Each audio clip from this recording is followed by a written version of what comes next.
Good morning, everybody. I just wanted to hop on here real quick. And when you're traveling, or even when you're not traveling, we all have busy lives, right? And we all have sometimes special diets that we have to pay special attention to when we're trying to make meals. So I thought I would just hop on here and give a few tips on meal preparation and how we can save time and money and other things and not have to spend all this time in the kitchen.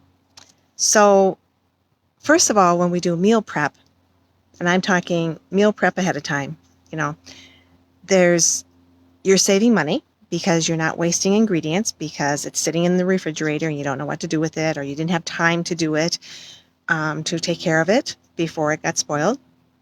You are saving money on not having to buy lunch out all the time. Second, you save time. Less time cooking during the week. You set aside a day or two to do your shopping and to do your cooking. That means taking so much time to do that. Third, it reduces stress. So that means that there's less time to worry about making food during the week. Hey, less stress is always a win-win for me. And you're eating healthier because it's convenient. Convenience seems to be at the top of the list for everybody because we're all busy.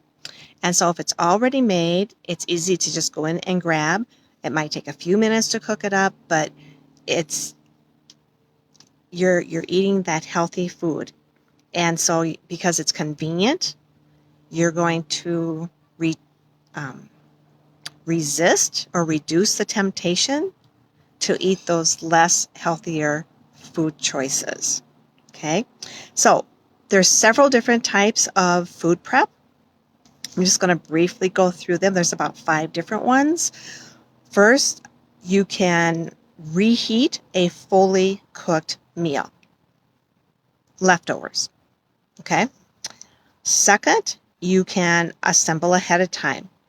This involves the ingredients that are not fully cooked. You're not cooking them. You're just assembling the ingredients ahead of time and then freezing them for later. So you can either freeze them for a whole meal, you can freeze them in individual, containers.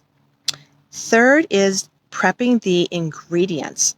So again, this is no cooking ahead of time, but you are chopping up everything and portioning them out, maybe in individual portions or meal portions, for specific meals. And that, you're eliminating all that time of having to do it every single day. You do it all at once. Fourth is buffet style. This is where you're prepping the ingredients and then you're mixing and matching the ingredients to for different meal combinations. Okay, but you're doing it ahead of time. And the fifth is batch prepping. This is cooking a single ingredient ahead of time and then base your meals off of that ingredient. So, hope these tips help to give you a little saving, some time to save, some money, some, just some helpful tips for you because nobody loves to spend all their time in the kitchen. Now, go be awesome.